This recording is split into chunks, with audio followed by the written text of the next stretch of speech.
Salut à tous. Abonne-toi et mate la suite de l'actualité sur ta chaîne car la guerre enclenchée par Vladimir Poutine en Ukraine est une folie brutale causée en grande partie pour des visées expansionnistes contre une volonté de l'Alliance Atlantique Nord, OTAN, d'étendre ses tentacules pour des raisons évidentes de survie économique et stratégique. Deux camps qui se regardent en chiens de faïence depuis longtemps. En franchissant le Rubicon, la Russie s'expose devant un monde qui s'indigne naturellement des agressions, des tueries, des tirs qui font fuir des innocents, des cruautés qui sèment la désolation. L'humain est humilié, l'humanité est souffrante. Comment arrêter ce massacre?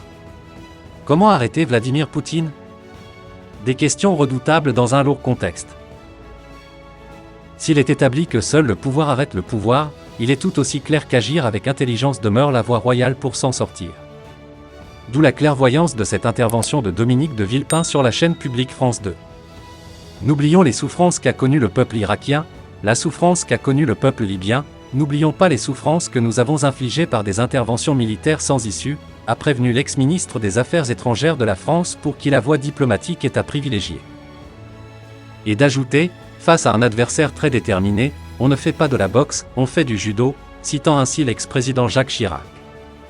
Une réplique à son co-débatteur le philosophe Bernard-Henri Lévy, conseiller sulfureux de Nicolas Sarkozy qui est à l'origine de l'envahissement de la Libye et de la mort de Mouammar Kadhafi. Constance dans le discours d'un grand diplomate, courageux et d'une telle sérénité. Nous sommes à New York le 14 février 2003. Villepin prononce un discours historique devant le Conseil de sécurité de l'ONU contre la guerre en Irak décidé par George Bush Jr. notamment. Personne ne peut donc affirmer aujourd'hui que le chemin de la guerre sera plus court que celui des inspections. Personne ne peut affirmer non plus qu'il pourrait déboucher sur un monde plus sûr, plus juste et plus stable, martelait-il. La guerre est toujours la sanction d'un échec, poursuivait le chef de la diplomatie française d'alors. Serait-ce notre seul recours face aux nombreux défis actuels?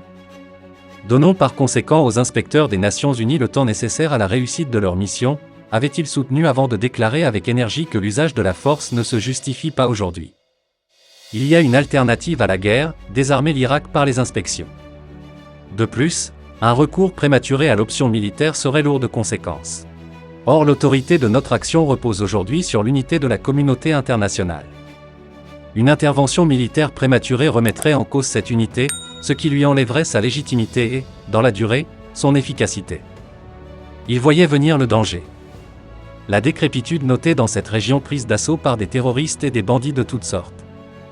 Un monde averti en vaut plusieurs, une telle intervention pourrait avoir des conséquences incalculables pour la stabilité de cette région meurtrie et fragile. Elle renforcerait le sentiment d'injustice, aggraverait les tensions et risquerait d'ouvrir la voie à d'autres conflits, prédisait-il. Revisitons ces questionnements, en quoi la nature et l'ampleur de la menace justifient-elles le recours immédiat à la force?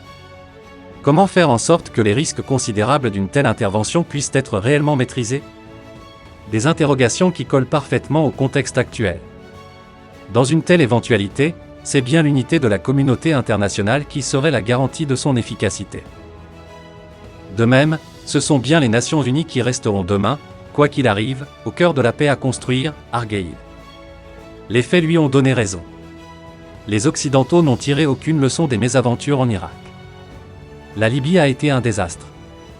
Son effondrement est à l'origine de tous les maux qui hantent ce pays et qui ont désagrégé le Sahel avec des bandes armées organisées et cruellement engagées à semer le désordre, la désolation. Face à la Russie et à Poutine, il faudrait donc agir avec diplomatie tout en étant ferme afin d'empêcher d'aggraver les drames.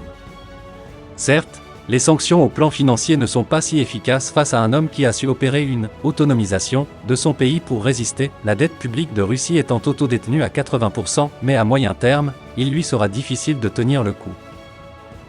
Mieux vaut donc utiliser la méthode douce avec des armes de dissuasion efficaces que de s'aventurer dans une opération hasardeuse aux conséquences incalculables.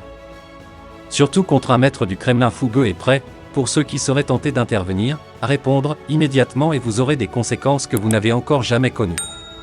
Une éventualité pour utiliser l'arme nucléaire? Il faut éviter de tenter le diable, Satan II, du nom de ce missile nucléaire qui serait le plus puissant jamais conçu, et aucune technologie de défense antimissile ne serait en mesure de l'arrêter. Un monde plusieurs fois averti.